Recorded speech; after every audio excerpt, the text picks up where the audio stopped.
I have 6 o'clock. I'd like to call the December 21st, 2021 Village Board meeting to order. Heidi, will you lead us in the pledge?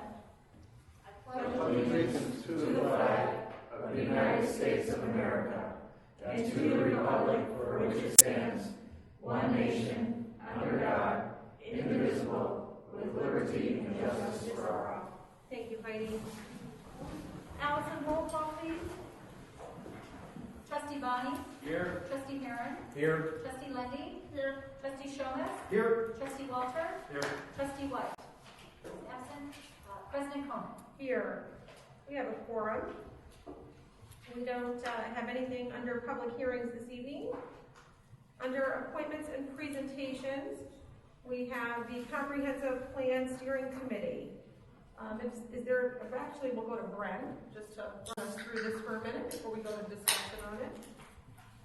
Do you want to tell us how we got there? Oh, yeah, the village put out there a request for residents that were interested in serving on the steering committee, and then President Cohen, myself, Walter, and I think Danny was part of the conversations too, worked our way through the group and talked about people and tried to get some diversity on many factors, and this is the list we came up with.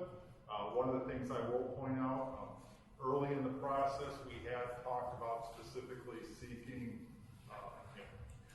developed property owners or business owners, and some of the feedback we got from individuals in those areas were that they didn't want to be on the committee, but they would be more than happy to provide input at the various public outreach portions of it, and as well as obviously residents that either weren't interested in being on the committee or were, but weren't part of the group that's before you. There'll be multiple opportunities for them to participate for that and provide input as well.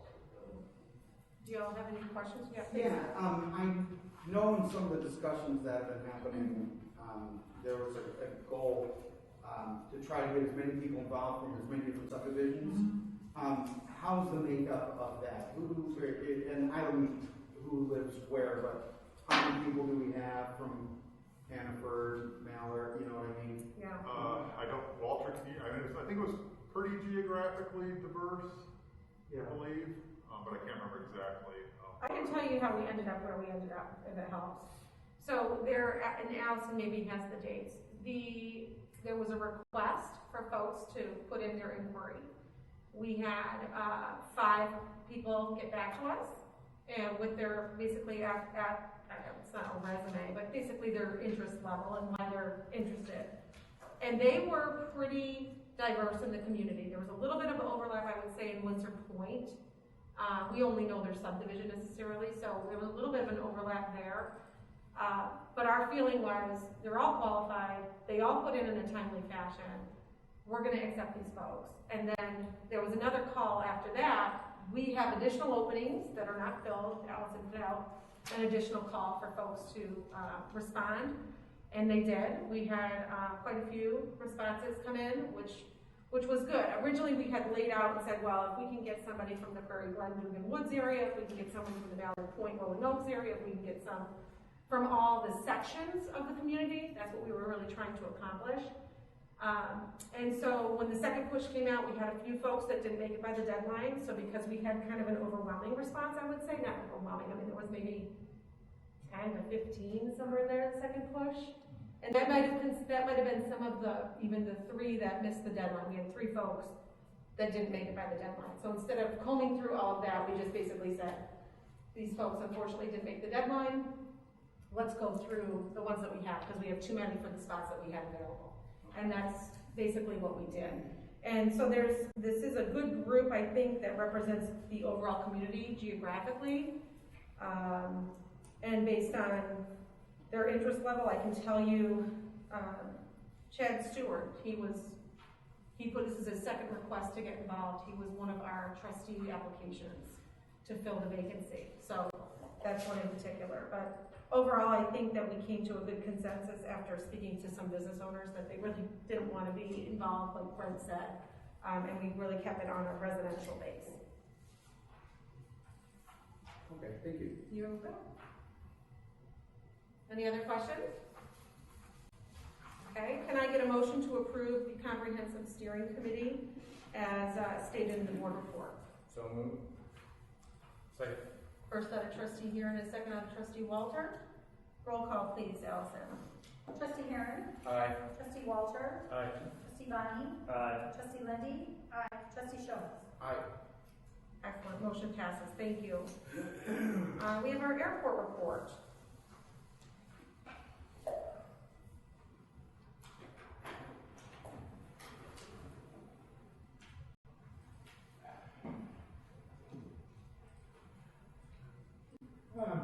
Last week I called Amy at the airport and we talked about 45 minutes, but I will keep it shorter than that. But it looks like they're gonna have start having the airport meetings in February, so it'll be the second Monday in February, I believe. And we'll have meetings every 2 months. Now, that's not official because Amy has not received the list of who's going to be on the committee or what the agenda be. So right now it's tentative, but I do believe we'll start meetings in February. The airport put out for 4 grants. They received 1.6 million for 2 of the grants were awarded. They were for the driveway road leading into the airport and all the parking lots. So that they will send out bids probably this summer, and they expect the paving on the road and the parking lot will start in the summer of '23. Now there was 2 other grants they applied for. One was for the north-south runway, and that was denied. And all of these grants were from Build Illinois. It was not FAA grants. They were built because the FAA is not giving them grants at this time. They were also Build Illinois, and they didn't get a grant for the north-south. Now, that is probably, talking to them, will never be built. It's getting to the point where they have to have a complete rebuild, and the FAA does not believe it's necessary to have that runway. Now, it's convenient for the pilots that are learning their license from the various businesses there, like JA. The taxis wait is much shorter. Why that matters, I don't know, but they have to taxi to the very end of the runways to take off, where the taxiway to the east, north-south was very short. And the control tower would like to have that runway, but FAA says no. Now, they are going to just let it deteriorate and talk to their engineering firm this summer and see if there would be money available, but that would be tear it completely apart, tear it out, because they don't think it's ever going to be built. They said never is a long time, but they don't see that it will ever be rebuilt. The FAA doesn't want it, and the FAA doesn't want to spend money on it. So that is done. The other grant they didn't receive money for is they wanted to get a grant to run utilities to the old Honda site, which they call the Mike grant now. They feel that if they could develop that, they would get some businesses to locate there. There would not be the large businesses like HondaJet was, but they would be good-sized businesses, and they could get a few in that space. that was denied. At this point, the FAA has denied some of their grants, and they have refused to give them some grants because J-Air has lodged complaints about their treatment. In the past, J-Air has sued them in the past. And there's still ongoing complaints, and as Aurora is trying to work it out, but until they're worked out, FAA does not want to give grants to the airport if they're not treating everyone fairly. Now, as you know, if you talk to JAR, they've had a lot of complaints about unfair treatment, but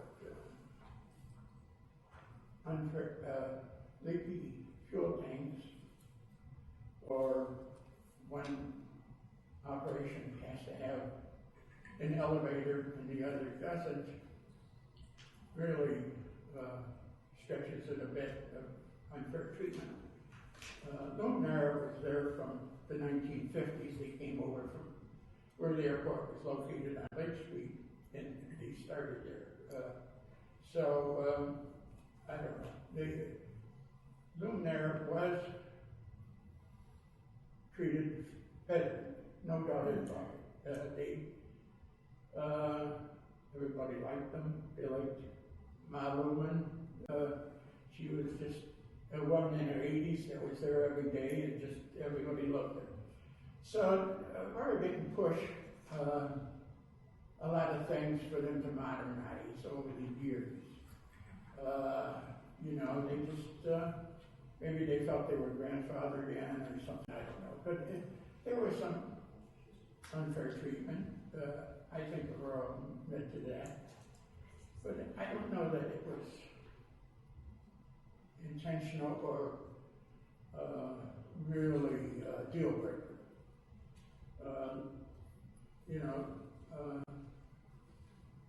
J-Air came in and built and had everything computerized, and you'd go over to Luminaire and they still operated like they did in the 1950s. With all the flights was on a whiteboard and they just handwritten everything in. So, it was some people make some of their own problems, and that can be helped. But I think I've talked to JA people many times, and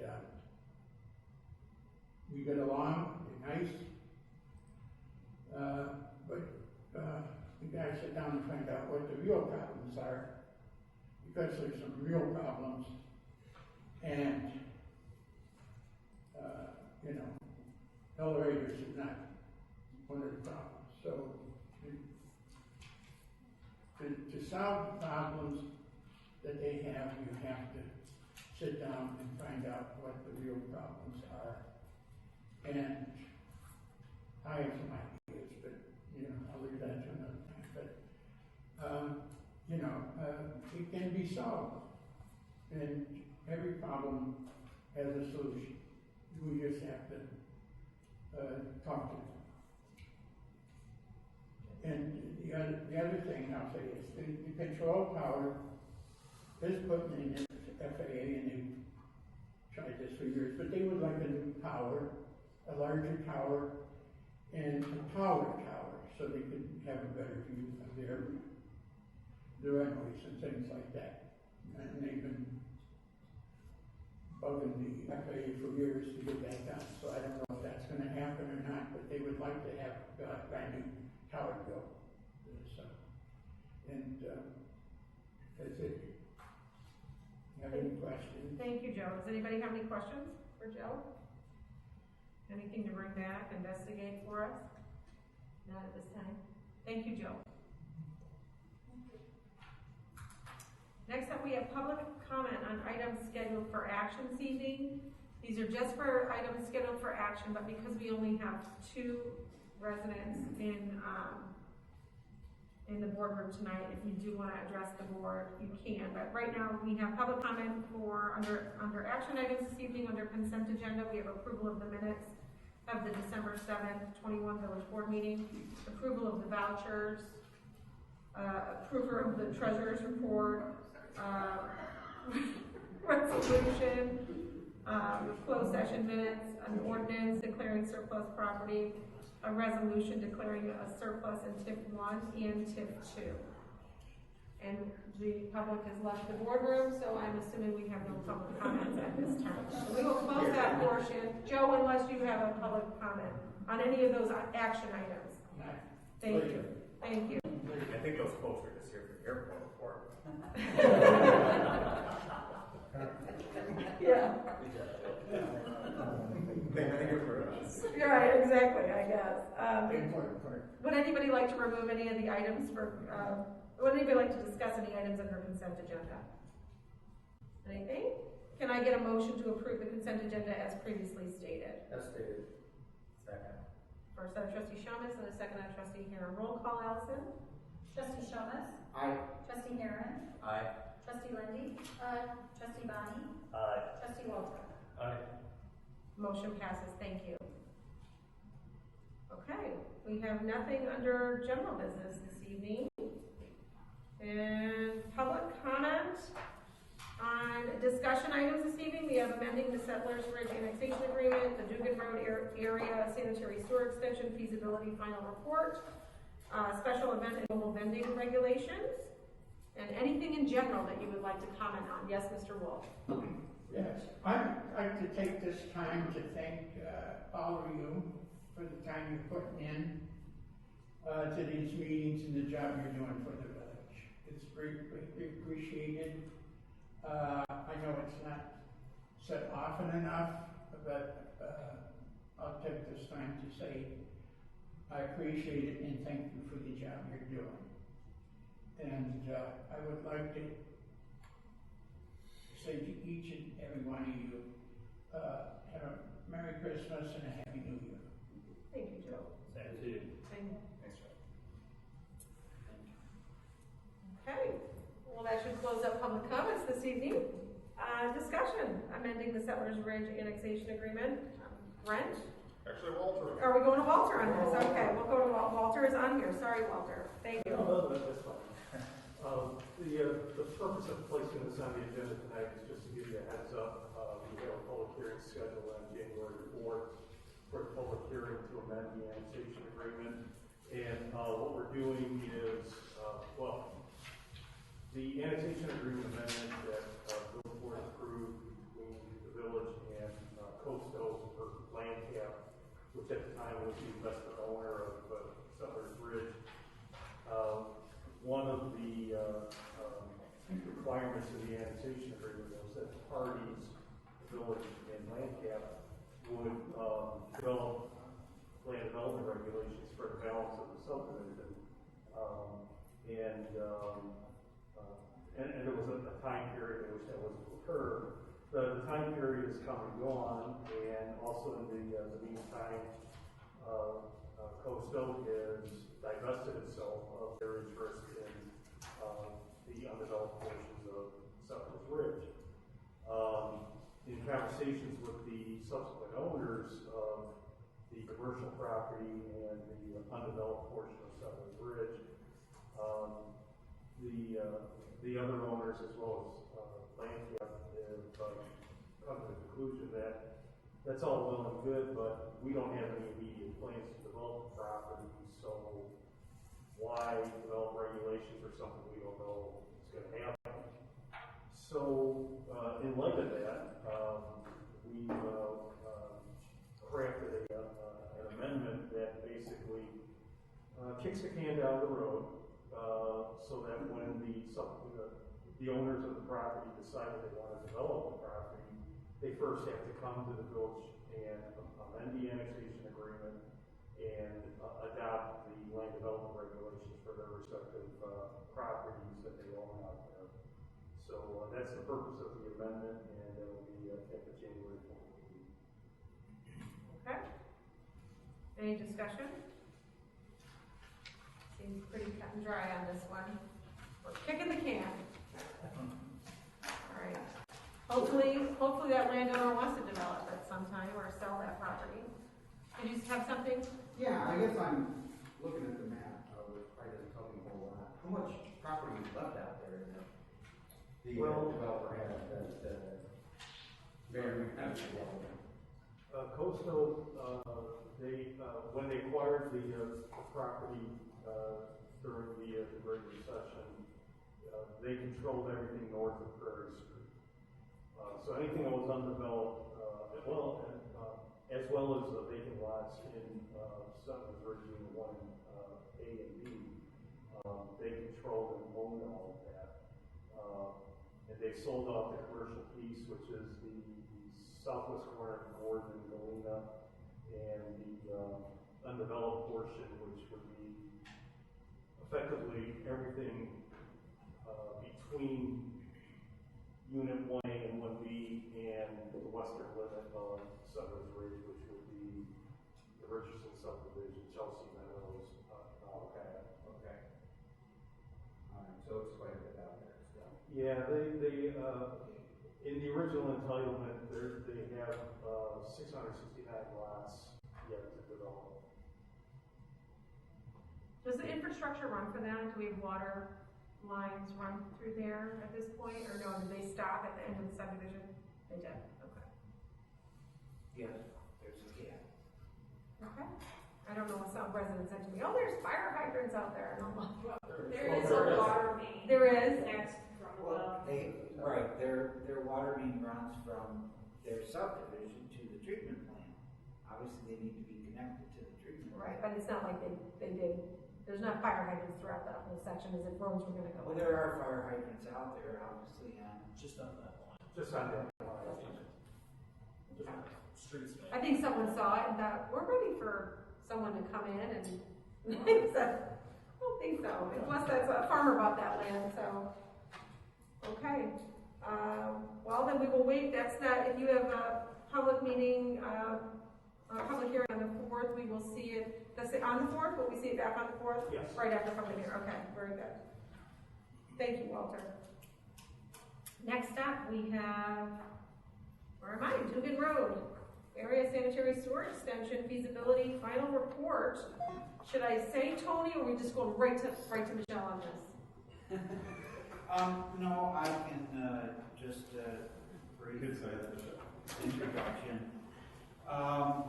The village contracted with EEI in June of 2020 to perform a sanitary sewer analysis for the western Dugan Road area of the village. Right now, the sanitary sewer ends at the Prairie Glen subdivision, the western edge by their lift station. So we had EEI conduct a feasibility study on whether it would be feasible or not to extend sanitary sewer out to Dugan Road in that area. So, Thank you, Tony. you're welcome. Michelle? Brent asked me to keep it under an hour, so. Okay.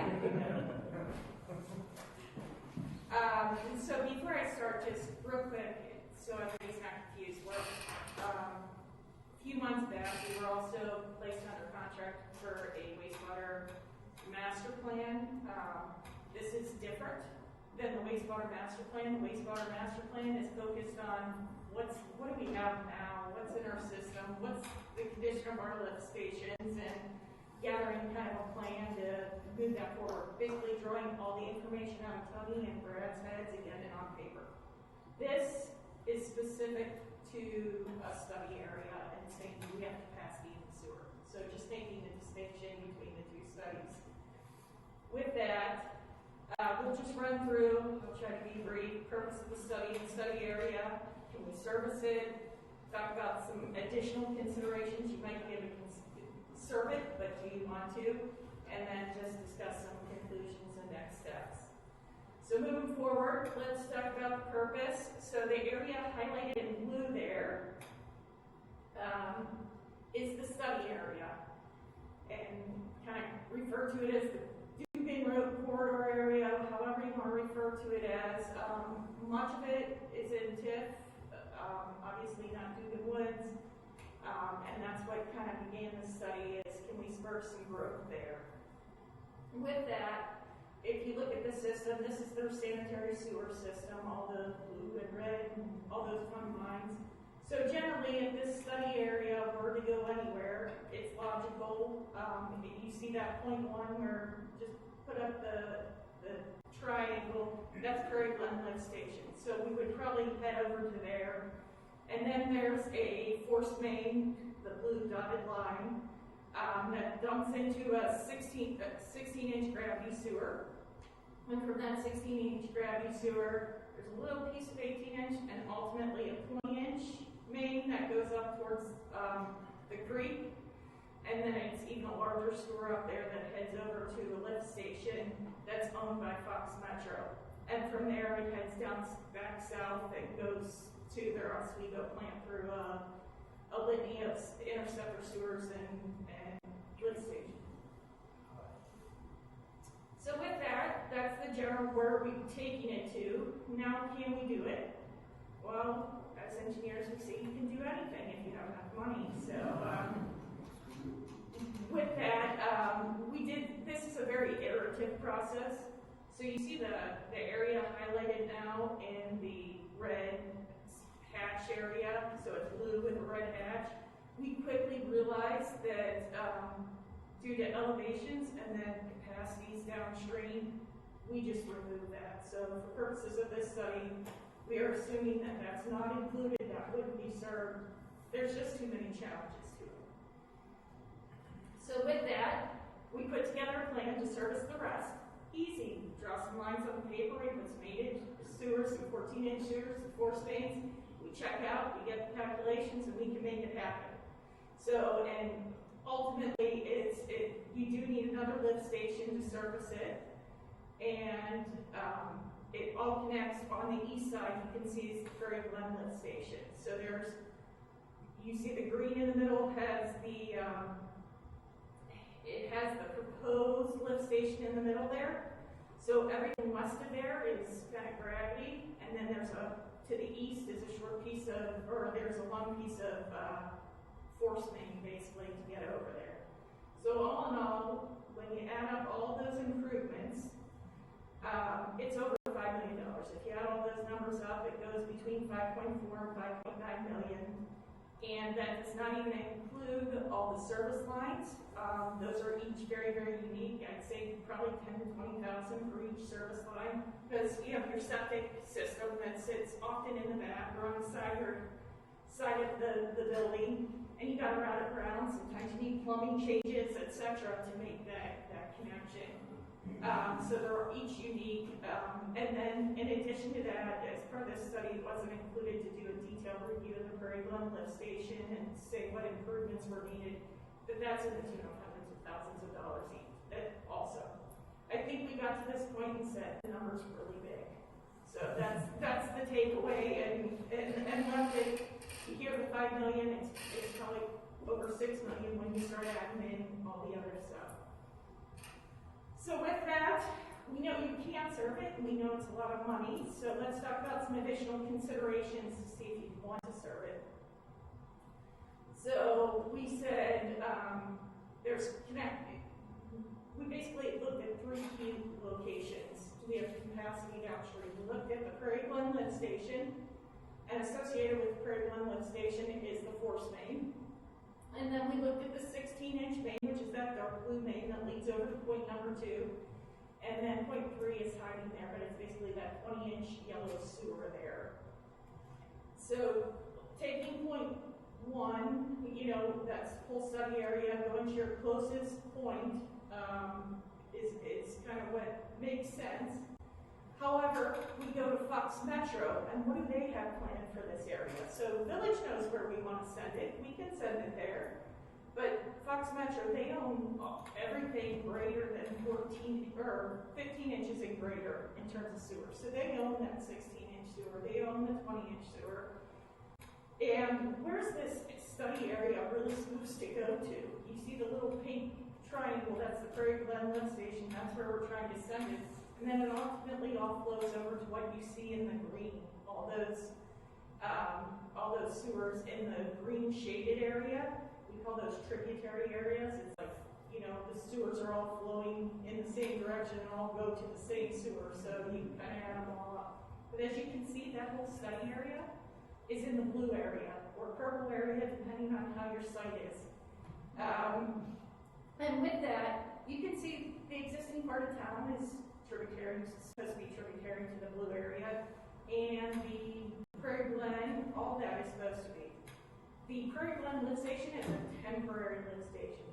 Really where that's all supposed to go to is an orange sewer. You can see it faintly in here. This is a Fox Metro map, so I was limited in how much I could. I had a PDF and a PDF only.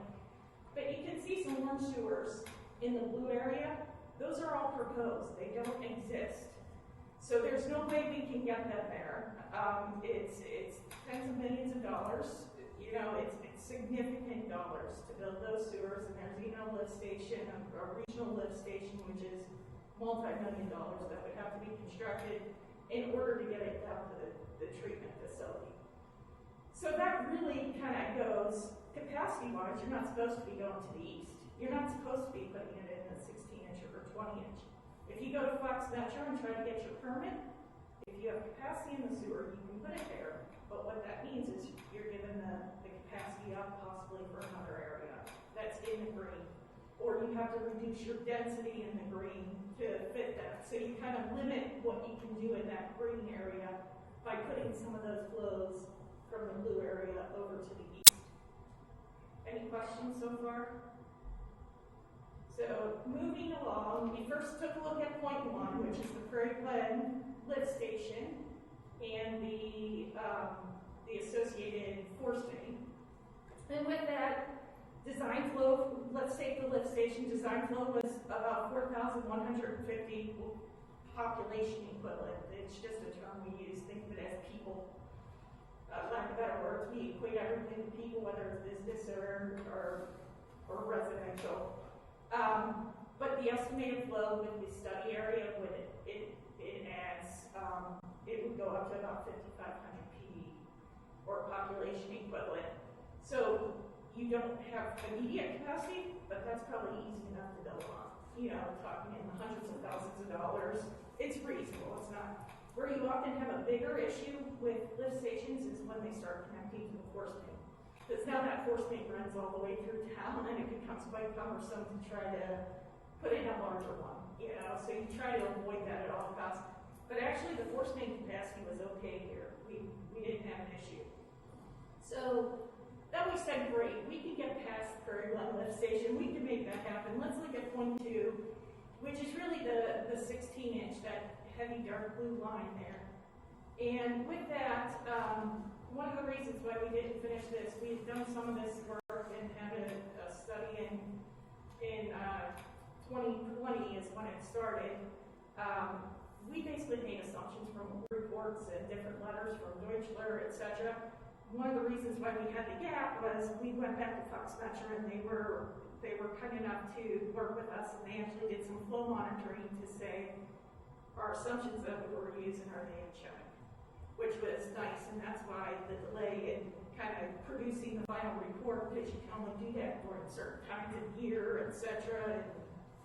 So we got to point two, and they did some flow monitoring for us. And generally speaking, the estimated flow that we need to get there,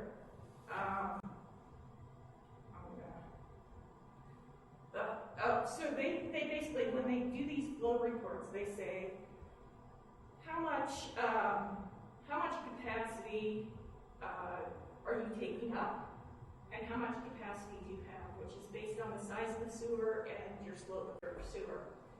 And then how much flow are we really planning on using, you know? So all in all, we're anticipating with this study area that you'd be at 2.9 MGD, and the flow says, oh, Fox Metro's analysis says, oh, you have 2.9 MGD. So you're going, I'm golden. The reality is your infrastructure gets worse. There is a factor for what they call inflow and infiltration, which is when storms come and water seeps through the pipes. It gets worse through time. You never really want to design to 100%. So there's more of a projected flow is actually at 2.8, but your typical design capacity is probably closer to that 90%. And it's 2.6 MGD. So if you start comparing what you typically design to at that 90%, you really don't have in there. You know, that's your bottleneck. The 16 inch is your bottleneck. You might get it to work. You have to continually flow monitor. But once again, you're breathing deep maybe when you get closer to build out. You know, you're kind of wondering, are they going to sign my permit to construct that sewer? So you really don't want to, you're aiming for that 2.6 MGD realistically, and your projected flow of 0.2 is 2.8.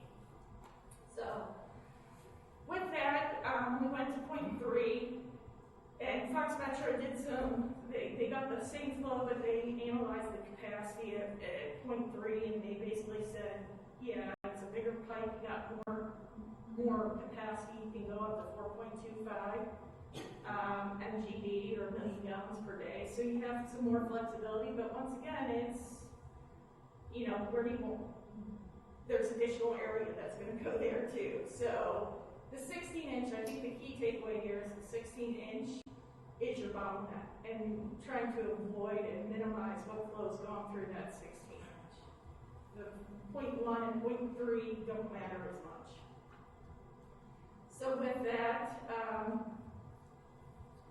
just a reminder that it's not going where it's supposed to go, where it's intended to go, long term, and some consideration there. But in addition to that, something I didn't talk very much about is we make certain assumptions during these analysis, and one of them we talk about that PE, or population equivalent.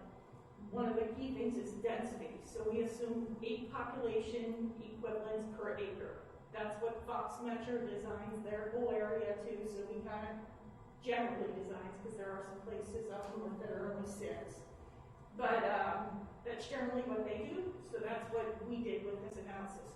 You have some properties, if you go back to this one, along 47, etc., that have restaurants, that could have higher water users that might want to go there. That might be more like 20 PE per acre or 18. So you really start limiting yourself to what you're doing. If you're adding flow, that shouldn't be going there anyways, is the gist of it. The cost of improvements is pretty significant, over $5 million. And then the only other thing that I'll mention is, you know, some of our calculations when we were doing the analysis with Fox Metro, it reaffirmed that we're in the ballpark of their numbers, but our numbers are a little conservative as far as how much flow there is. But we're in the ballpark of what they actually did the testing on. So where does that leave things for you guys? Is the Duke Road corridor sanitary improvements. I'll let this, this is ultimately your call, but it seems like it might be cost prohibitive for the benefits you're getting, and the amount of businesses, et cetera, you're going to be serving. And by developing the sewer, you're going to restrict capacity or maybe limit future development. But ultimately, I leave that in the board and the village's hands to decide. So with that, take any questions, comments? We decide based on your recommendation. I made my recommendations fairly clear. I'll stand by them. Is the largest sanitary sewer line in the village a 16 inch? 8. No. Within the village limits, no. But the village does not own those larger sewers. They only own less than 15 inches, or they only own sewers that are less than 15 inches. So what was the plan for Prairie Groves and then one oversized pipe, or the landowners that are granting potentially easement want an oversized pipe? That's a 12 inch. And we were very clear, they sized that for a higher PE, and I think we're being very clear about the fact that it's at a higher density, and we're willing to put that size in to accommodate the flow, if that's what you guys decide whenever that property's developed, but we're not committing to it. Okay. And the other key thing too with Prairie Grove Commons is we are having them do that sewer, because they were gonna go back to Prairie Glen Lift Station. As a result of this study, is why we said we gotta get past that 16-inch bottleneck. Let's get it further down the road. So that's why we encourage that. So for all you two, which is part of their request that we discussed here, I don't know how many months ago, it seems like forever ago. But that was part of it, right? So that we could get them to go in a different direction. Part of the TIF request, right? Right, part of the TIF request.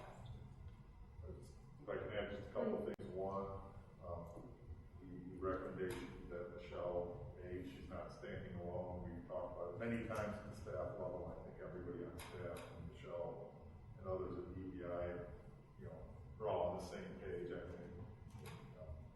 As Michelle rightfully points out, her official role is not policy, but we certainly want her opinions on that. We appreciate that, but just make clear that, like I say, everybody on staff agrees that the cost-benefit ratio, and as much if not more, the potential risk of other development is probably more preferred. We don't recommend going forward. And the other comment I would just make is that map that she showed twice, which is good because I think it's a very important map with those two different color zones. That's more than likely going to be a critical document as the comp plan steering committee moves forward to say, okay, I know it's come up in these meetings before, when you look at the land use plan and say, wow, we've got all of this developable land, but we've talked about before how much of it is realistically developable when you consider things like sanitary sewer and the cost to get in some of those areas. So you quickly, these thousands and thousands of acres, there's still a lot left. A lot of it, just looking at that map alone, pretty much, anything roughly west of 47 starts getting really tough. There are some exceptions, and then even, I can't remember Walter, Tony, or Michelle, where the cutoff was kind of at the south end, like I can't remember the south of Prairie or kind of where down there is that line moved diagonally. But the point just being that it's a very important map for the future, because obviously without sanitary, you can't do a whole lot.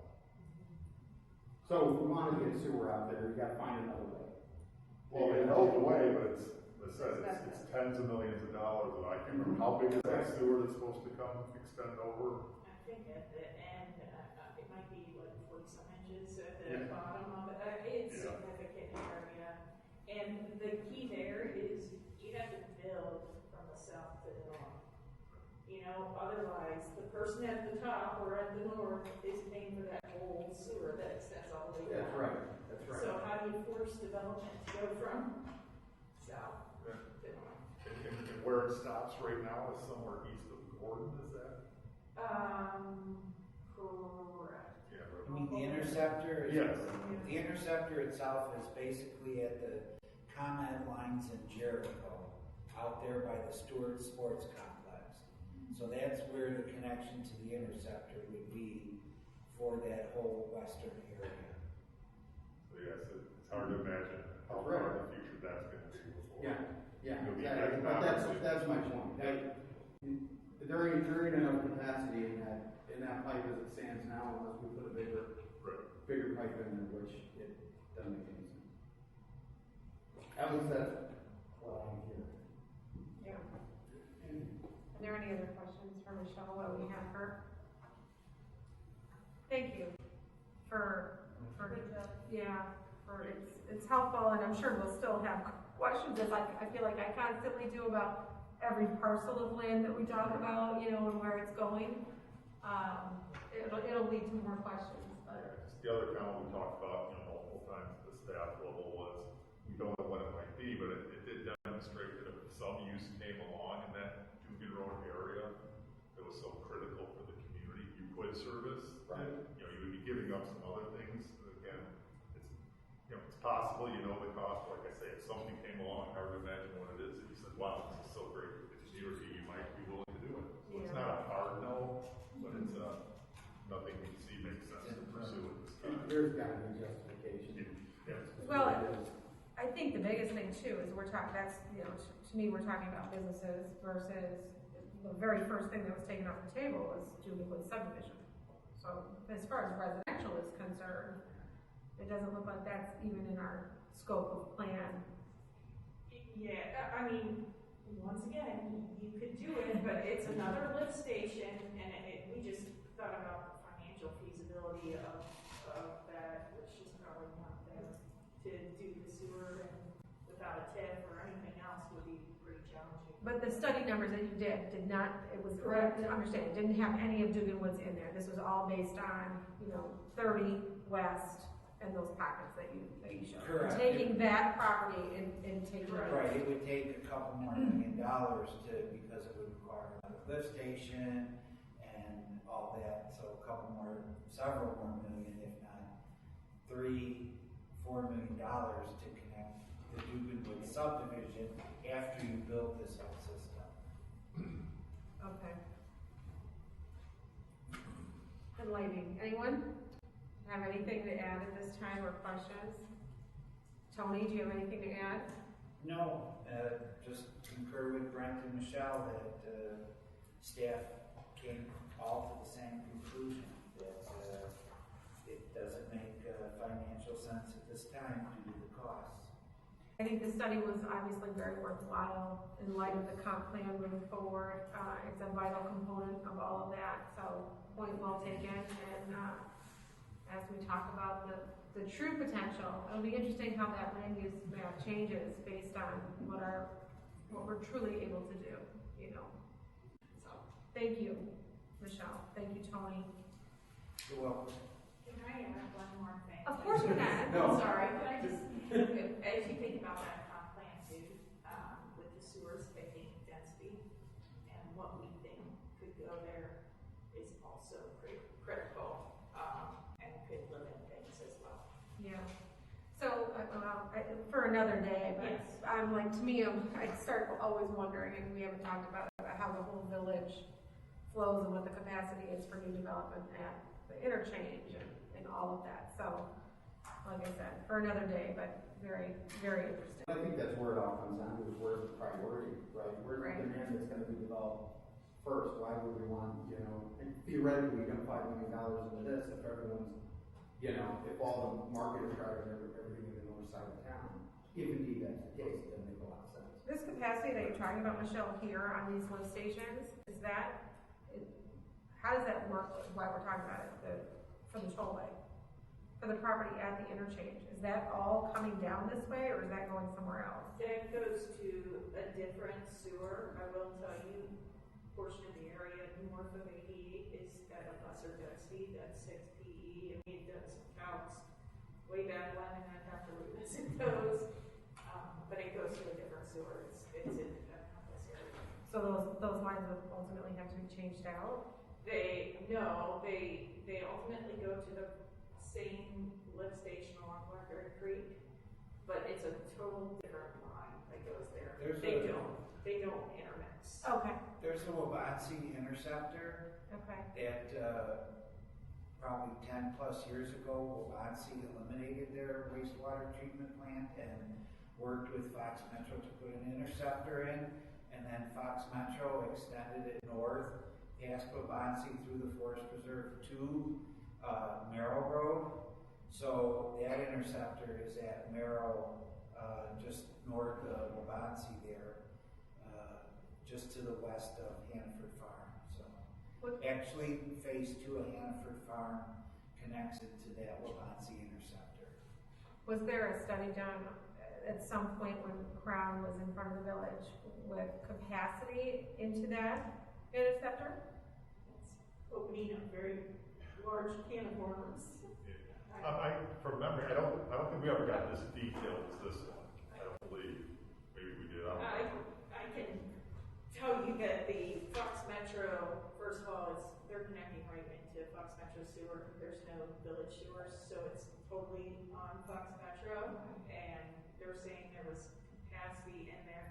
There is a little piece of sewer I think they have to place that's off-site, but I think it's more of a what's their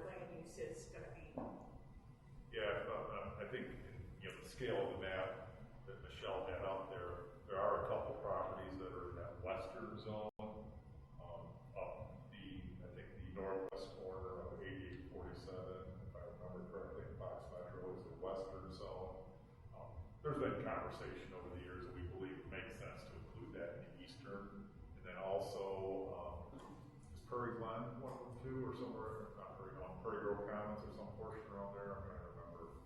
The Wiener piece, is that what I'm thinking about? Wasn't there something down in that zone that Approximate showed in the western?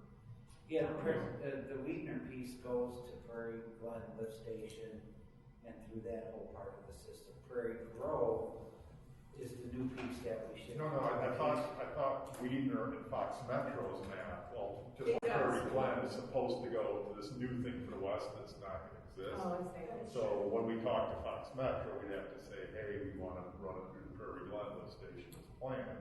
The point just being that in Fox Metro, that's additional capacity that isn't in the plan. I think the other thing Michelle was touching on was at the north part of the village, Fox Metro is currently planned at 6 PE per acre versus the typical 8. So in my simple mind, I go, okay, if you have 1,000 acres, that means you got 6,000 PE to play with, not 8,000. So if you approve uses that are, restaurants or higher density residential of some kind that are bigger, that's okay, but then you have to have something lower to offset it. So,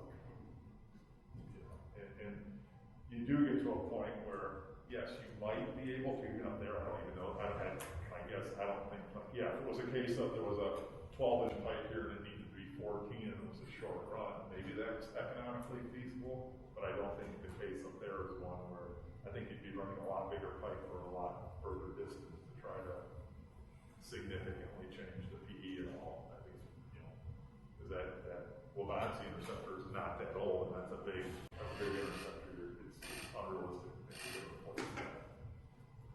So is that the number we're kind of using up that way?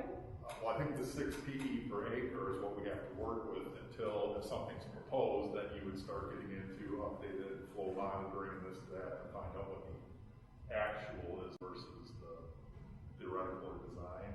And then I trying to remember, and again, you get back to the opening comment, if you're willing to spend the money and the need justifies it, there's a way. I think that some of that potentially with lift stations could potentially go in a different route, depending on where you go. I think in theory or reality, if it made sense, it could go through North Aurora. There's other ways to pump it, but you got to is there a cost justification of the use to want to do that? So Walter's committee's got a lot of work ahead of it. I was just going to say, I felt like I had a bubble, like this balloon, and then you just guys. No, not at all. Not at all. And it's Christmas, so you're not supposed to do that. You just have smaller stuff and you have some more open spaces around. Right. Excellent. Well, again, thank you, Michelle. We appreciate that. To be continued on all these, other pieces potentially that we can come up with. Moving on, discussion item, special event and mobile vending regulations. Let's go with Allison. All right, so just to give you a little background, the special events coordinator was always housed, well, I don't know about always, but before I got here, it was in the community development department. Then the planning administrator left, and it became my responsibility. And then we got a new planning administrator, and her responsibility. So we kind of passed it back and forth. So we have experience between both departments.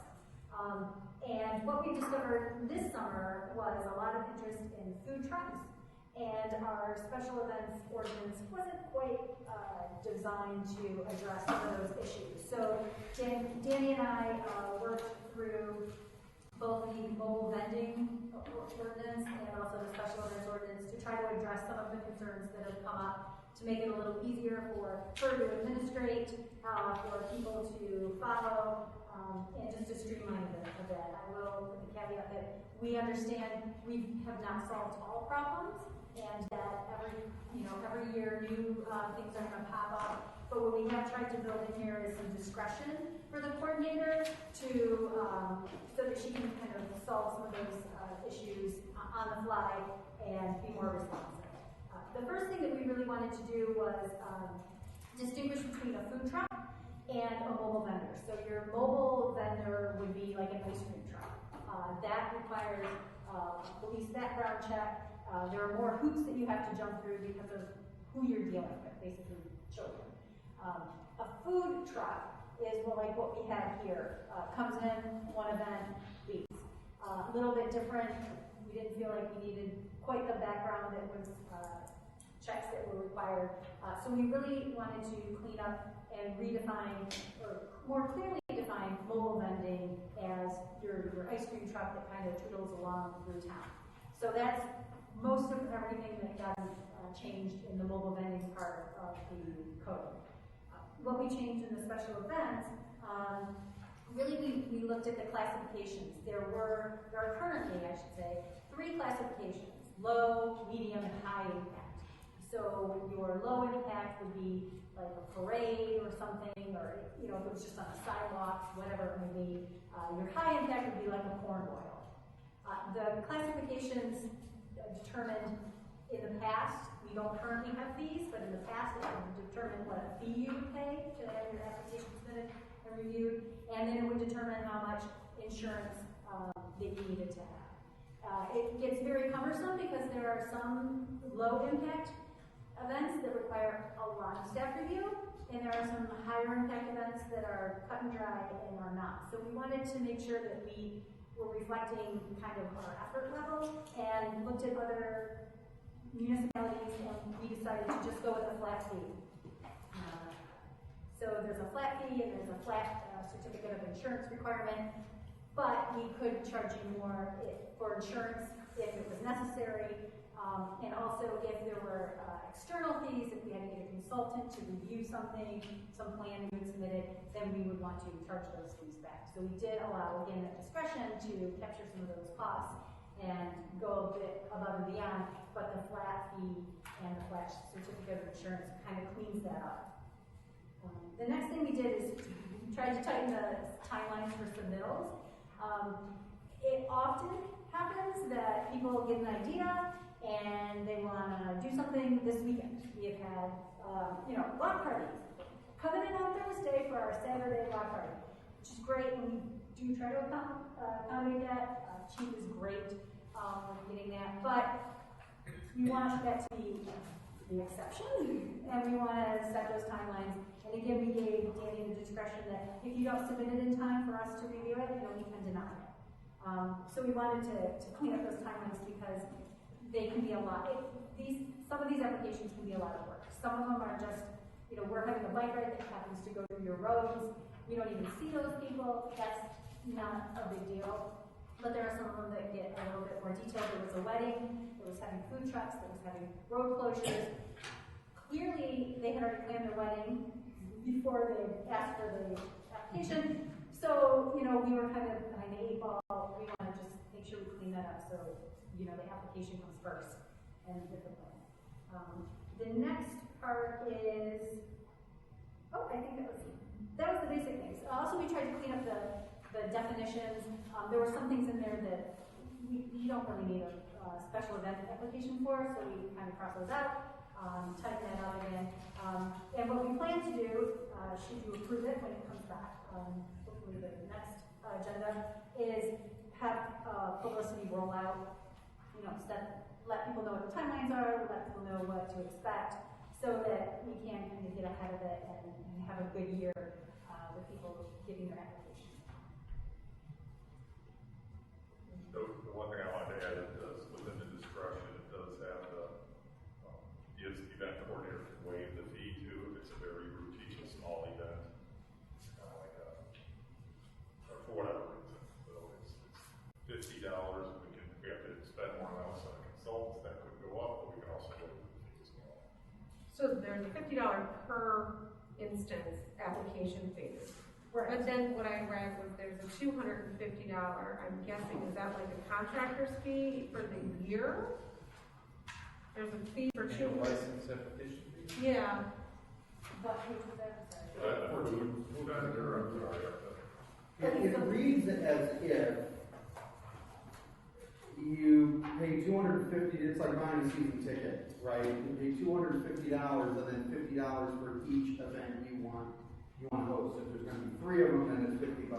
And that's the way it reads. And so that's why I want to understand what the financial impact is for someone who wants to have a neighborhood garage sale. So the the mobile vending has the $250 fee. That's the Okay. annual fee. That is because you have to have the background check and the fingerprinting and all of that. Okay. The food truck, though, that does not require all that. So that's just the $50. And again, you did want to have that be waivable, if necessary, because we don't want to prohibit anyone from having a block party because it costs $50. Right. But at the same time, there are some that require a lot that you think are like, oh, this is so easy, and they're not. So we wanted to make sure that we could distinguish between both. But the mobile vending is really like just that ice cream truck. Okay. It's not someone who comes in and parks in your, in your driveway or on the street for a block party. That's not it at all. And that is not for the food truck vendor that has to pay. It's for whoever submitted the application to have a party. Correct. Yeah, I think it's important that we brought essentially two Yes. separate but related items to you at the same time, Correct. so. And there's actually going to be probably another piece to it. It's all connected.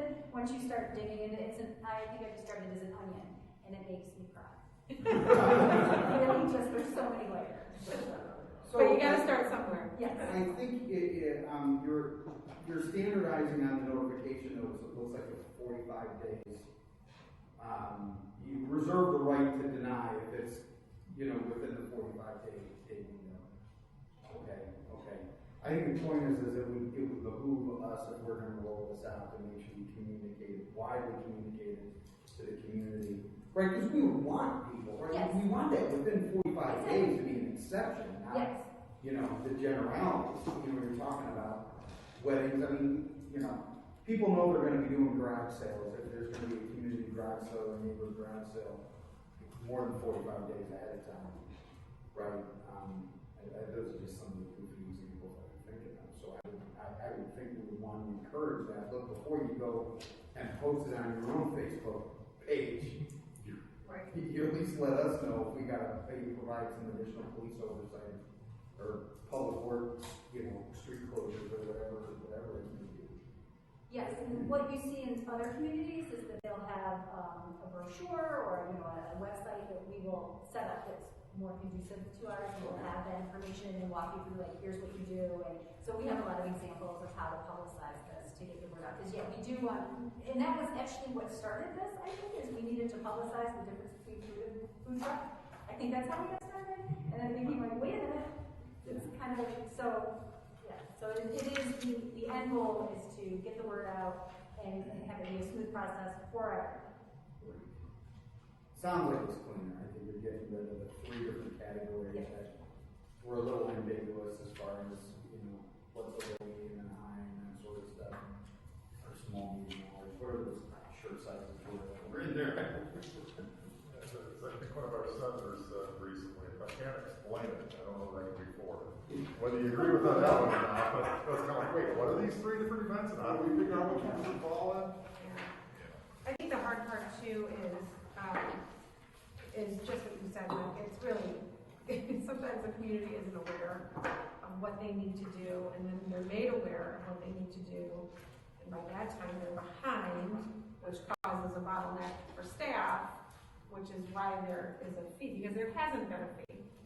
If you wanted to have a food truck, there was no fee through the village as far as an application process. So now there is. So now it's kind of like, I get that, there's the caveat that staff can waive it if they would so choose, but it's just going to be getting the word out that they need to go through this process. And then as we were having our food truck event here, Kane County Health Department shows up, and they want to ensure that all of those trucks have gone through the process and have gone through Kane County and basically paid their fees, right, and have been checked out. And so Kane County does show up. So that is important for the safety and well-being of all of our residents, and anyone that comes to the village to patronize a food truck, but that's important. So I get it. I just, hopefully we move forward with this and it doesn't cause more, I never like to add fees to things. That's always my thing. I'm not trying to. Nickel and diamond, and That's is right. a concern, but I think, I don't know, maybe we publicize it and, a couple of people, I don't know, I'm thinking of that I don't know how many homeowners associations this past summer decided to do it. They did it at least 3 times in our subdivision. I think it was because people wanted to encourage neighbors to get out and mingle and that sort of stuff coming out of COVID for the 3 weeks that we had it. You know, where I know we had food trucks like, you know, once a month or something like that in our subdivision. They posted it on the Facebook page, but I have no idea if they let the village know that, you know. Some did, some didn't. What was going on. Some did, some didn't. Yeah. And I think when some came up, that they had to go through this process, they were unaware. Yeah. And then they were aggravated because they might not have had their insurance information or they might not have whatever. And so what happens is if you're hiring a food truck vendor and you're unaware, your vendor should be aware because they do this in other towns, right? So, but if they come back and say, oh, the Village of Sugar Grove was requiring me to do all this, and you dropped the ball and maybe got to it late, well, now your vendor's like, well, I'm not gonna come now. So now you're mad at the village, basically, what happens. Yeah. And so how do we avoid that situation where it doesn't come back from our residents saying this is a village issue, and really it was a vendor issue? That's. Yeah, I think what I anticipate is that, you know, in the will be cases, especially the first time, it'll be a little bit more of a process, but then I can see that, okay, once you do it once, you know it. And I do think that, you know, a relatively simple, we're gonna have a food truck in our cul-de-sac, and, you know, blah, blah, blah, blah, blah. That's the kind of thing I could easily anticipate saying, you know, this is a very simple review, we can waive the fee on that. And then as the example mentioned, when somebody comes in last minute and says, I want to shut down however many streets and have a band and have porta potties and all this stuff, and you're going, whoa, whoa, whoa. There's a lot that has to be looked at on something like that. And quite frankly, $50 is coming nowhere near covering any of the staff cost. And I'm not saying everything should pay for the staff time. That's a lot of other taxes and fees pay for us to be here. But Right. And the intent certainly isn't to stop an event on a technicality. And we're going to do everything we can to make it happen. Heidi? And, I know they do this with various types of building permits, back when I was using, here's your quick little checklist for the residents online.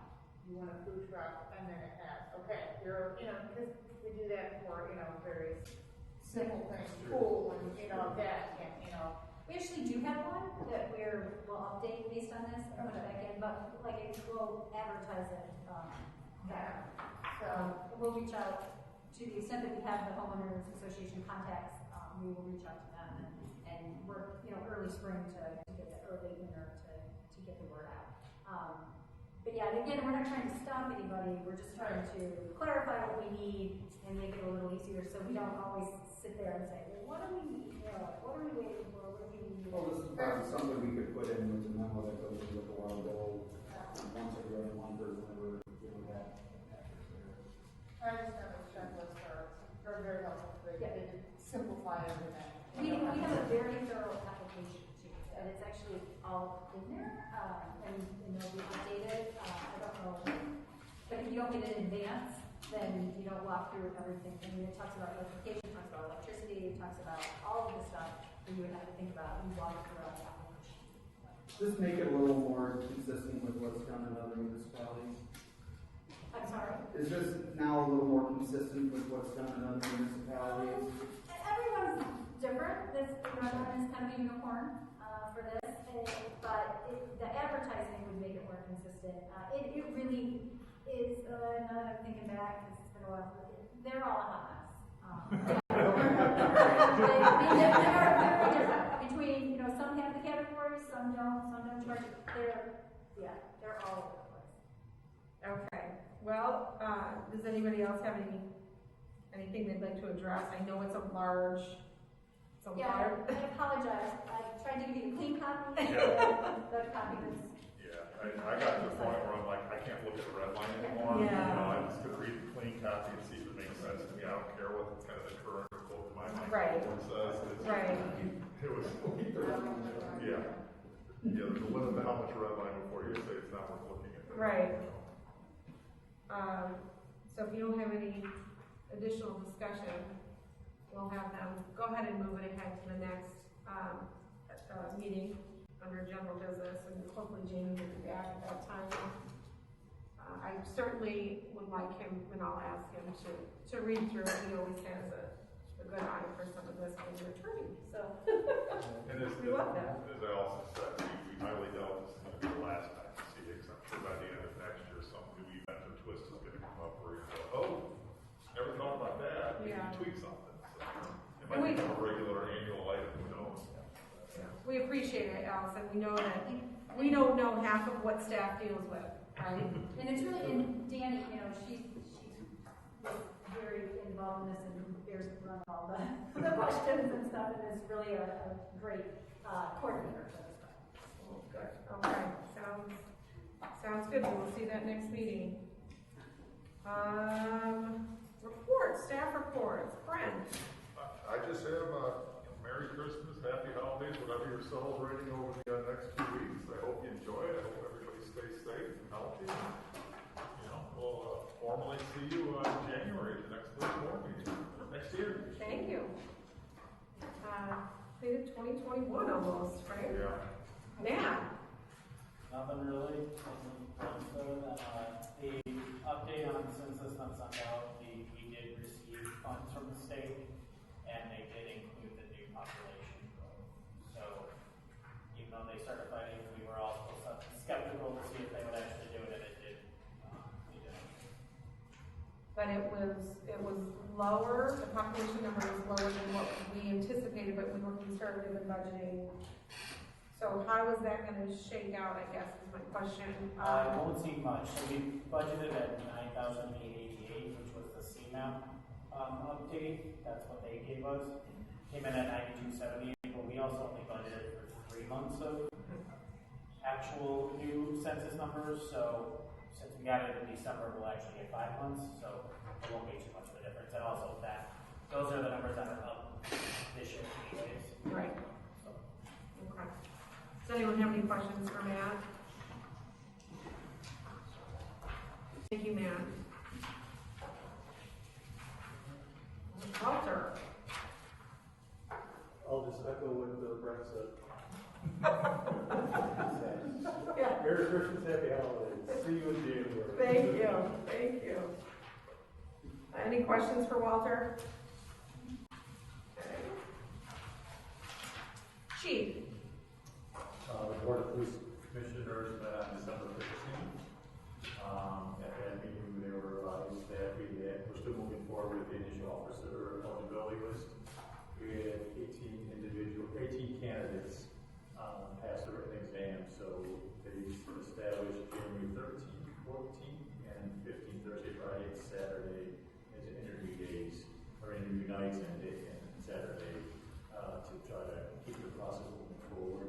They were ecstatic when they heard we were hiring 2 off the list, or potential of 2 off the list, and so they got a lot of work ahead of themselves, and again, we couldn't do it without the volunteers of the community that are part of the board, so very grateful for that and the opportunities, and also extend my appreciation and gratefulness on behalf of the police department for what you guys done in the last couple of meetings and saying, hey, we're going to get new chairs, new furniture, and the official officer is going a long way. So, Merry Christmas to everybody and Happy New Year. Thank you.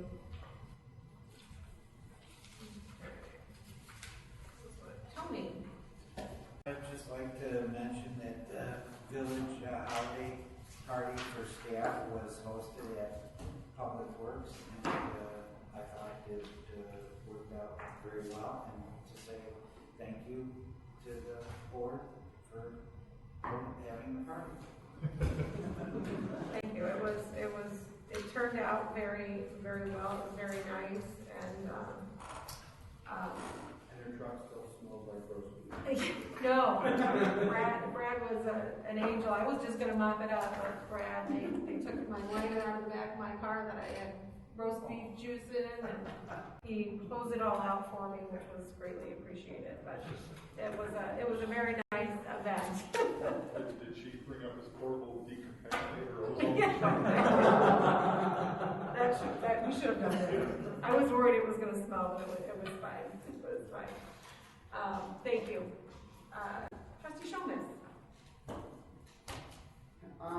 Park District meeting for December was canceled. There wasn't a reason given. I'm assuming it was for holiday commitments by other members of the board.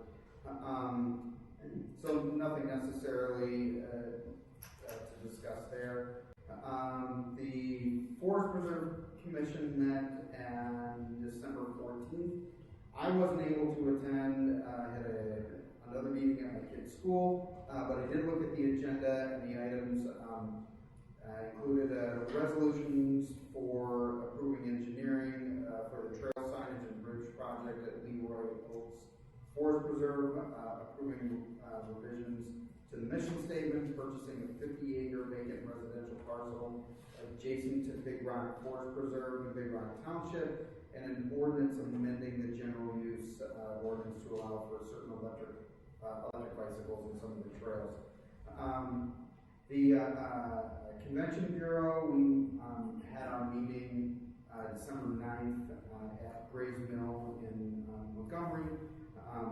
Topics of merit included issues regarding supporting more corporate events that would require larger meeting spaces at hotels to allow for more social distancing than would typically be allowed in most corporate conference rooms, as maybe as an opportunity to promote more hotel usage. It was more of a brainstorming event on what the convention board could do, given the work remote sort of mindset is kind of continuing to move forward and utilizing the resources that they already have within their sort of area of purview. So yeah, that was basically what was discussed there, and that's all of it. Excellent. The only thing I would add, I had it in my notes just so you're aware as well. We did meet with Charles from Nextsite last week, and we specifically talked about hotels.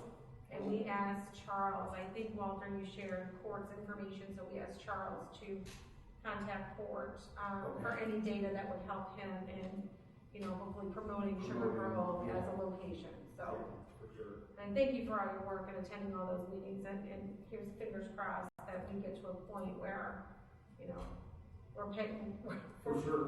we're generating some revenue for that. Yeah, exactly. Thank you, Mike. Heidi. I haven't been able to attend the regular board meeting a couple of times. I'll touch base with them. Roughed up meetings will be going on sale in the year. New cookie out. Very good. What is it? Adventureful. It's a brownie based cookie. It's like some caramel and sea salt. We'll have to test it out. So we'll be looking for that in January, or you can order online before that. And then other than that, happy solstice, winter solstice today. The days will be getting longer from now on, so one more time around the sun. And that's about it. Thank you, Heidi. And when did the Scouts actually start selling at our Sugar Grove locations? Was that in? At the sugar, like the booth sale? Yeah. That will be basically after Valentine's Day. We have to get the initial orders, the truck comes in, and then you can get the boxes to do the booth sale. Okay. So, and then People should keep their eyes out for Scouts in February.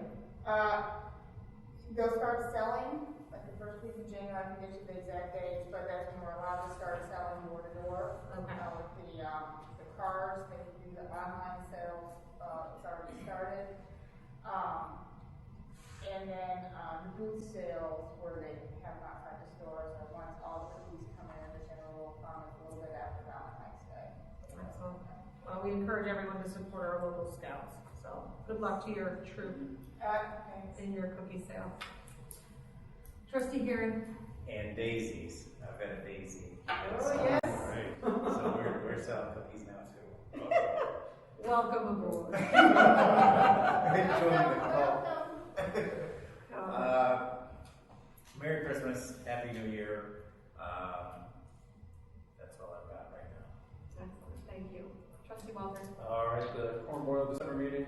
also canceled, so it's been a thing. So nothing else, but Merry Christmas to you all. Are they still anticipating, Ryan, I mean, I've been asked, are we going forward? I mean, I know that was what they were talking about, but Everything that I've heard is yes, going forward. but you haven't had But they meetings. still have a lot of open, unanswered questions about insurance and some monetary things like that still. Okay. But they were still getting quotes, competitive quotes. You always just went to the same vendor, if you will, every year that they're looking at. I think that's what they did up in Elmer, is they got other quotes and they were able to have their event. Insurance quotes though, because I think that the difference between Elmer and Sugar Grove is that the Lions Club owns the property that they have the Elmer Days on. And so that property is already insured by nature of the business that is there, versus us in Sugar Grove having a special event, if you will, that requires insurance. I think it's the challenge. Yeah, I know there was an issue with insurance up there, talking to someone that's on their Elmer Days committee, and they had to do something different with insurance. Some of the things, they may have had to change the name of part of the event as well, but there was something to where their insurance was going to be ridiculous, like our insurance was going to be ridiculous for all or part of it, and they went with a different vendor, and I think some part of it they had to change their name. Interesting. Okay, well, keep us informed, because that is a question that I'm sure all the board members get on a regular basis as to what's happening with that. Trustee Bonnie? Nothing to report. Merry Christmas, Happy New Year. Same to you. President report. One of the things I wanted to bring up was about a year and a half ago, we talked about our burning regulation, our burning ordinance, and I had a resident reach out to me with photographs who lives on the west side, I believe lives on the west side of 47, and I don't know what streets are over there, like Neal Street. She lives on Buchanan. I think I had a resident, is it on this side? It's on this side. Reach out to me with photographs of a backyard neighbor that was burning, likely outside of the ordinance time frame. And it was in such close proximity to her sliding glass door that the white smoke that was happening was just, it was overwhelming. And I sympathized and said, I can't imagine living where you live and dealing with this. And two things came up was, obviously she doesn't want to call 911. So a lot of residents don't want to call 911 over something like that. So we talk about education and what they need to do. But two, I think that part of the 911 is there was a violation of the time frame. She said it was an all-day event burning from like sun up to sundown. We did go over this ordinance, like I said, a year and a half ago, and made some changes, but sympathize with the residents that have acreage and they want to burn, but also that ordinance isn't subject to just folks with acreage, right? So we have residents that are in close proximity to each other. And like I said, I'll have to forward you these photographs, but I have to sympathize that I wouldn't want that right next to my home. I don't know what the right answer is. I told her I would address it here and see what the board wants to do. If we want to bring that back for discussion, I don't know if that's something to craft even further based on lot size. I mean, I don't want to. We have waste pickup. We have that yard waste pickup. It goes until the end of November. The flip side of that is if the leaves drop late, or and then these folks don't want to have leaf bags in their back of their home until spring. So all I know is that when they're burning in forest preserve or near my house, and not even in close proximity, like this was, I smell it. It comes through my house, and I just kind of, well, it's part of the process, right? But when it was as close as I will show you with these photographs, I just think there's got to be something that we can do about that. So we've had issues with this neighborhood before, like burning like plastic play sets. Oh, right. So it's been this side of the neighborhood where we've had some complaints. Then let's look at reevaluating what I'm okay, at a future meeting and considering it. I think that's prudent. okay, if staff can put that that on for discussion in a future meeting, and depending on what the next meeting looks like and how full it gets. But something we can look at again and discuss, just. These are residential lots that have yard pickup, or refuse pickup? Yeah. Yard waste pickup. Yeah. While we're on topic, I'll just bring it up because it just bothers me. But like on Denny Road, it's people that live across Denny Road, they just dump all their fall trash in the farm field. It's just pumpkins, just like, it's not people driving by and just dumping, it's yard waste, so it's something just like. In the bag? Hey, no, they just throw it. They just throw it. Yeah, you can drive right by and see it. So it's just, people aren't doing this, kind of like remind you, get paid for this, with the bags, it's gone. But don't, it's gonna decompose, but it's gonna be the spring. Right. Well, there, I think on Merrill Road is a hot dumping zone for furniture. What else do you get out there? I mean, Merrill Road's a hotbed for that kind of stuff too, so. No, but let's bring it back for discussion and see if there's anything that can be modified or changed. Maybe it has to go with lot size, I don't know. The folks that were here this evening were Dave and Barb, and I don't know if Dave is president of the Historical Society, and Barb Holtmeyer has been very involved with the Historical Society. So I had a lengthy meeting with them earlier, I think it was earlier this week or last week, I don't even know, maybe it was last week, to talk about the historical district in Sugar Grove and what they're trying to do. I asked them to, maybe that's what they thought they were doing this evening, I said at some point, please come present to the board, what you're doing, what you're about, what you're trying to accomplish. And maybe they thought that meant any time versus so there might have been a lack of communication because they left so quickly. So I'll work on that. But I would like them to come and present to all of you, basically you can live here a long time and still not know everything, right? There's so much going on and so much history in this village. So I mentioned the next site. For those of you that I'm sure you know, the board may know, but the public might not, Shannon, the library director at the Sugar Grove Library, has resigned and taken a new position in North Aurora, so the library will be looking for a new director. So she was fabulous for Sugar Grove. We wish her well. She's moving on for herself and her family, and if you have an opportunity to say goodbye, stop by and say goodbye, but she's not far. She will be in North Aurora. And that's it. I wish the holiday party was fabulous. One of the things that we hope to do is that the staff, we did have board members that were there and that were cleaning up and taking tables, but so were staff. And so we still have to figure that part out of it, is how do we truly make it a staff party where staff shows up and then they exit and they don't have to do anything. But overall, it was a great time, and I have to thank Brad and your crew for all the legwork to host it up at Public Works, because it was spotless in there, and I think it was great for board members that hadn't been up to Public Works to see the big fancy trucks and what we spent all that good money on, so that was great. I wish you all a very happy holiday season. Please be safe. I mean, COVID is ramping up again, so be safe, make smart decisions, and we'll see you all in the new year. Happy New Year.